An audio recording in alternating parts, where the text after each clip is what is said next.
The Kálorian Empire had a problem. Their crown princess refused to mate. For 3 years, Princess HFY had rejected every suitor presented to her. Generals, scientists, warriors from a dozen allied species, all deemed unworthy by her impossibly acute senses. In Kálorian culture, the alpha female chose through scent alone, detecting genetic compatibility, strength, and worthiness through pheromones invisible to lesser beings. Her rejections were becoming a political crisis. Perhaps, suggested Ambassador Thexnor delicately, the princess's standards are elevated beyond reason. HFY's golden eyes narrowed, her leonine features radiating controlled fury. Perhaps the males you present are simply inadequate. She stalked through the corridor of the embassy station, her 8-foot frame commanding respect from every being she passed. Kálorians were apex predators, their homeworld's dominant species for 60 million years. Evolution had made them perfect hunters, perfect warriors, perfect judges of genetic worth. And every male she'd encountered smelled wrong. Weak, artificial, incomplete. She turned a corner and froze. The scent hit her like a physical force. Earth, growing things, something wild and untamed, yet somehow safe. Comforting. Her pupils dilated. Her pulse quickened. Every instinct screamed, this one. The source was a human male, maybe 5'9", wearing a gray janitor's uniform. He was mopping the floor, completely oblivious to her presence, humming something under his breath. You. HFY's voice came out rougher than intended. Jake Morrison looked up from his mop bucket, confused. After 2 years working the night shift on the embassy station, he'd gotten used to being invisible. Diplomats and aliens passed him without a glance. This alien, though, this massive, beautiful creature with fur like molten gold and eyes like twin suns, was staring at him intensely.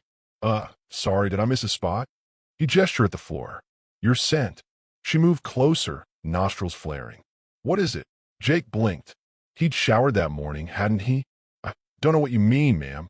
I can move if I'm in your way. Don't move. It was a command. She circled him slowly, breathing deep.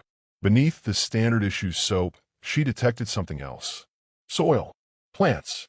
Petrichor. The smell of rain on Earth. Where are you from? She demanded. Originally? Montana. Earth. Small farm outside. Farm. The word seemed to resonate with her. You work with growing things? Used to. My family raised cattle, grew wheat. I have a little hydroponic garden in my quarters here. Helps with homesickness. He smiled sheepishly. Tomatoes, mostly. Reminds me of. Take me there. I'm sorry. Your quarters. Your garden. Now. Ambassador Thexnor found them 2 hours later. The crown princess of the Kálorian Empire sitting cross-legged on a janitor's floor, surrounded by tomato plants, listening with rapt attention as Jake explained companion planting. You see, the basil actually makes the tomatoes taste better, Jake was saying, completely unaware he was lecturing royalty. And marigolds keep the pests away. My mom always said a garden is like a family, everything taking care of everything else. HFY inhaled deeply.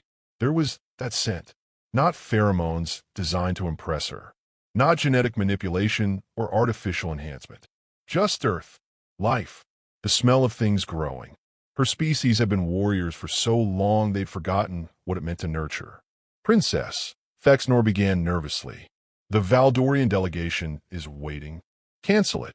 But I found my mate. Jake's eyes went wide. Wait, what?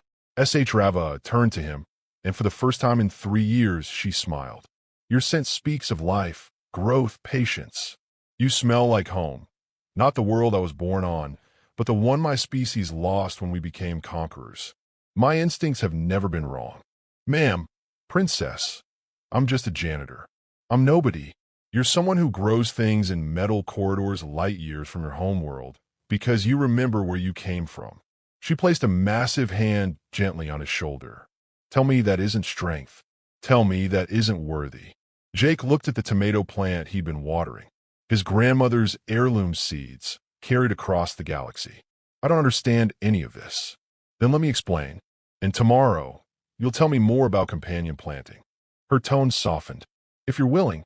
6 months later, the royal bonding ceremony made galactic headlines. The Kálorian princess and the human gardener, him teaching her patience, her teaching him strength. He introduced soil cultivation to her sterile homeworld. She taught him that worth isn't measured in titles. In his vows, Jake said, "You chose me because I smelled like home. I choose you because you helped me build a new one." And in a garden beneath twin purple moons, where tomatoes grew beside Kálorian night blooms, two unlikely souls proved that sometimes the perfect match is the one you'd never think to look for, until instinct, older and wiser than civilization, knows better.